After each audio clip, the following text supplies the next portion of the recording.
Right, welcome guys. J.K. Rowling, she's back in the news. Why? Well, there's been like ongoing backwards and forwards by her and the child stars that she made multi-millionaires.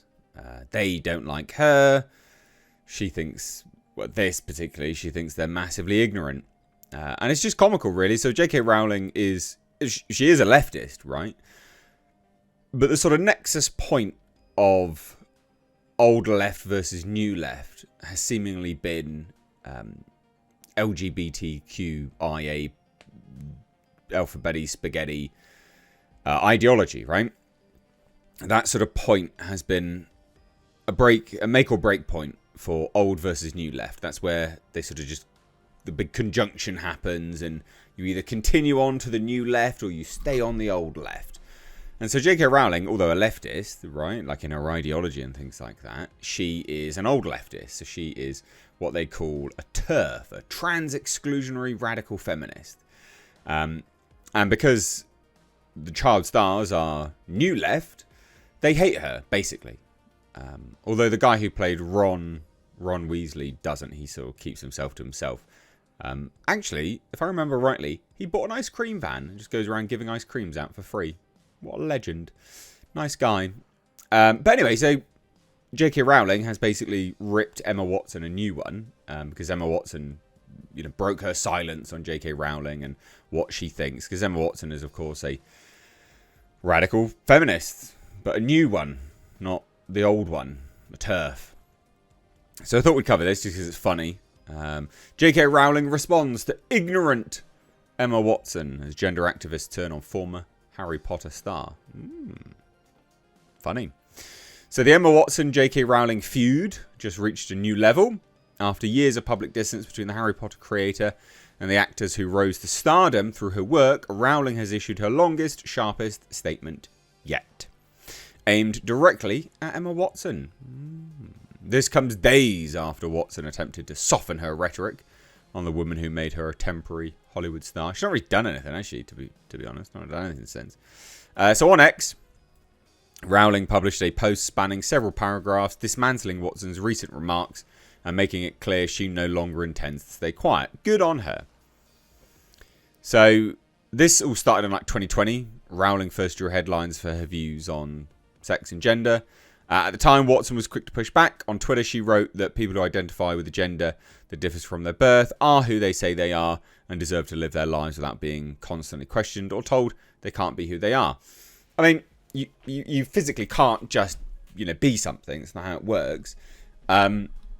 So, yeah, I mean, yeah. And that doesn't, just because you say you are something, doesn't give you the right to go in certain places either. Obviously, that's dangerous. It opens the door for predators. That's just a basic fact. So she paired that with donations to activist groups, throwing her weight behind, the opposition to Rowling. Daniel Radcliffe then did pretty much the same thing. Rupert Grint apparently chimed in, who is the guy who plays Ron, which is a shame, actually. I thought he didn't, but never mind. Turns out he did. Shame, basically. So Public Dig, the BAFTA Witches speech. There was more stuff that happened. I don't really want to get too into the woods on that, but this has sort of been going backwards and forwards, backwards and forwards, backwards and forwards.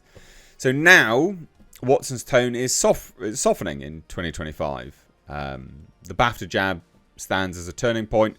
It's the moment Watson went from merely disagreeing to publicly ridiculing, which makes her current call for love and treasuring Rowling sound more complicated than it first appears, which is just, dumb. So Watson's recent softer tone, 2025, and Watson's tone has now changed dramatically. Appearing on the Jay Shetty podcast, she spoke about still valuing Rowling despite the disagreement. I really don't believe that holding the love and support and views that I have mean that I can't and don't treasure Joe and the person that I had personal experiences with. I just don't think these things are either or. So she went on to add, it's my deepest wish that I hope people who don't agree with my opinion will love me, and I hope I can keep loving people who I don't necessarily share the same opinion with. Which, agree to disagree is a normal thing. But people have been mental for like the past decade or so. So that's kind of gone out the window. Tribalism has taken over, unfortunately. So Rowling just went mental. Good on her, basically. So she says, I'm not owed eternal agreement from any actor who once played a character I created. The idea is as ludicrous as me checking with the boss I had when I was 21 for what opinions I should hold these days. Emma Watson and her co-stars have every right to embrace gender identity ideology. Such beliefs are legally protected, and I wouldn't want to see any of them threatened with loss of work or violence or death because of them. Fair. Same works in reverse, though, obviously. So she quickly turned her attention to Emma Watson and Daniel Radcliffe, accusing them of repeatedly acting as de facto spokespeople for the wizarding world, long after their time on the films had ended, which is true. They had kind of done that. But they are quintessentially Harry Potter and Hermione, so it's kind of potato. Emma and Dan in particular have both made it clear over the last few years that they think our former professional association gives them a particular right, nay obligation, to critique me and my views in public.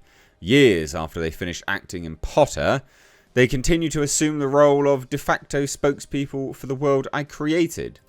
Rowling recalled refusing to comment on Watson in the past, even turning down an opportunity to speak during the Witch Trials of J.K. Rowling podcast out of a lingering sense of protectiveness for the young star. When you've known people since they were 10 years old, it's hard to shake a certain protectiveness. Until quite recently, I hadn't managed to throw off the memory of children who needed to be gently coaxed through their dialogue in a big, scary film studio. For the past few years, I've repeatedly declined invitations from journalists to comment on Emma specifically, most notably on the witch trials of J.K. Rowling. Ironically, I told the producers that I didn't want her to be hounded as the result of anything I said, which I can believe all of this, to be honest, because she's quite outspoken. J.K. Rowling is pretty outspoken on Twitter, so if she wanted to, she just would have said it by now. But then, yeah, turning point, Watson's All Witches speech, which the author says basically went mental. So she says, in truth, that was the turning point for me, the All Witches speech at the BAFTAs. But it had a postscript that hurt far more than the speech itself. Emma asked someone to pass on a handwritten note from her to me, which contained the single sentence, I'm so sorry for what you're going through. She has my phone number. This was back when the death, rape and torture threats against me were at their peak. At a time when my personal security measures had had to be tightened considerably and I was constantly worried for my family's safety. Emma had just publicly poured more petrol on the flames, yet thought a one-line expression of concern from her would reassure me of her fundamental sympathy and kindness. Wow, Emma. You're an arsehole. Like other people who've never experienced adult life uncushioned by wealth and fame, Emma has so little experience of real life, she's ignorant of how ignorant she is. She'll never need a homeless shelter. She's never going to be placed on a mixed-sex public hospital ward. Has she had to strip off in a newly mixed-sex changing room at a council-run swimming pool? Is she ever likely to need a state-run rape crisis centre that refuses to guarantee an all-female service? I wasn't a multimillionaire at 14. I lived in poverty whilst writing the book that made Emma famous. I therefore understand from my own life experience that the trashing of women's rights in which Emma has so enthusiastically participated means to women and girls without her privileges. The greatest irony here is that had Emma not decided in her most recent interview to declare that she loves and treasures me, a change of tack I suspect she's adopted because she's noticed full-throated condemnation of me is no longer quite as fashionable as it was, I might never have been this honest. Brutal. Emma is rightly free to disagree with me, and indeed to discuss her feelings about me in public, but I have the same right, and I finally decided to exercise it. Bloody good on her, man. Good on her. That's brutal, isn't it? Yeah. And then it's kind of just continued, really. So, bunch of posts, went as far as calling for Watson's death, which is obviously bad. But that is basically that side of the aisle seems to be what they love to do. It's random, I don't understand.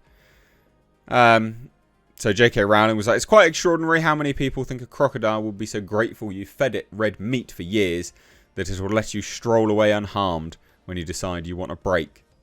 It's basically her analogy to say, well, you fed that left-wing beast, that trans radical ideology, and now you just want to walk away? Nah, it's not going to happen. So there you go. I just thought this is worth taking a look at. It's interesting, isn't it? The left, they always eat themselves eventually.